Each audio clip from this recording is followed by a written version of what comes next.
Our focus turns back to football and a look at Penn State's spring storylines, none bigger than the hiring of Matt Campbell. A couple of new coordinators as well, but at least one name, D'Anton Lynn, certainly very familiar with Penn State, having played his college ball in State College. Rocco Beck joins Campbell from Iowa State and is expected to be the starting quarterback. He is one of 38 transfer commitments to Matt Campbell and the Nittany Lions.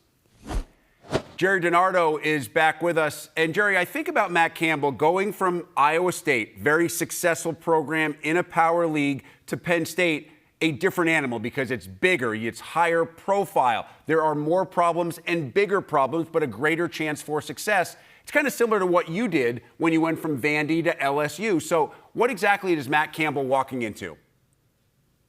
Well, the first thing he has to do is build a staff, right? I mean, the reason he got the Penn State job was because of the great work he did at Iowa State. But the staff at Iowa State doesn't necessarily mean it's the best staff at Penn State. So you have an obligation to make sure that you put together the best staff for the place that you're going to. So what he has done is he has blended some of the Iowa State guys, some people from other parts of the country that he is connected with or has known down through the years, and he has kept two coaches or two familiar faces, if you will, Penn State.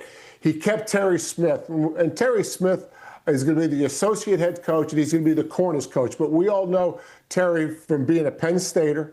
He was the one that kept the team together after James Franklin was fired. He's a great hire, and he's a great example of that's why you don't bring everybody with you from another place, because you want to make room for people like Terry Smith. Then D'Anton Lynn, who you mentioned, by the way, Rick, we saw him practice in August of like 2008. Not that you and I are getting old, but he was a player then. Now he's a defensive coordinator. He was a defensive coordinator at USC. He played at Penn State, obviously, and he's a perfect fit. So to me, the first thing you have to do when you get this kind of job, which you could say maybe a bigger job than you had, is you really should adjust your staff because you have more resources. When you were at the other place before you came to the highest profile type job, you didn't have the budget for the staff. There's regional concerns. So I think this is a perfect example of that Matt Campbell built the staff different than he built one at Iowa State. Yeah, thanks for bringing that up, Jerry. Looking back to 2008, I actually saw a picture of that trip not long ago, and strangely, the hair was a little bit darker those days than it is right now, as we now cover guys who are actually coaches and coordinators that were playing when the network began. It is also the beginning of the cycle in terms of recruiting for Matt Campbell, and right now, it's not necessarily fair to judge where Penn State is. They're 63rd nationally. They're at the bottom of the Big Ten as well. This is not going to last long. No. Now, oftentimes, obviously, when you make a coaching change, the AD is always concerned about recruiting. And I would say to you that those rankings that we just looked at, 63, and they were 16th in the conference, Rick, that'll never happen again. And Pat Kraft, the AD, you have to give him a lot of credit.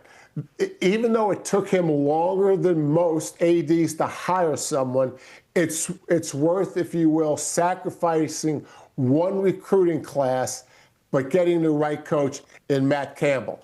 And so you have to be a strong AD to do something like this, where you could be criticized. We better get a coach in here. We're not going to have a good recruiting class. No, it's not the most important thing. So the reason that number is low by Penn State standards is because they took their time to get the exact right guy, and I think that was really the right decision. That being said, and I agree with everything you just said, there is a limited amount of patience. You have to win, and you have to win fairly quickly at a place like Penn State. That is absolutely fair to say. So as we look at the 2026 schedule, with expectations being tempered perhaps just a little bit, the non-conference, very manageable, should easily be 3-0 heading into the Week 4 Big Ten opener against Wisconsin. You don't see Ohio State on this schedule. You don't see Oregon on this schedule. Yes, you have USC, but that game is at home, and you do have Michigan on the road.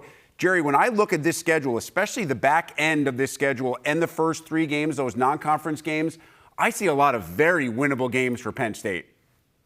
Yeah, no doubt. I think for a first-year head coach, this is really a very, very manageable schedule. We know that Penn State's always compared to Ohio State and Michigan, as they should be and as they will be as we go forward. It's a really manageable schedule, both non-conference and in conference, Rick. That's exactly what you want. Year one, want to build some wins, get that recruiting back up, get some belief in the fan base, exactly what Matt Campbell hopes to accomplish in 2026. We'll take one final break here on Big Ten Today. When we come back, a trip to the Twin Cities is on tap as we examine how PJ Fleck continues to get the most out of Minnesota year after year.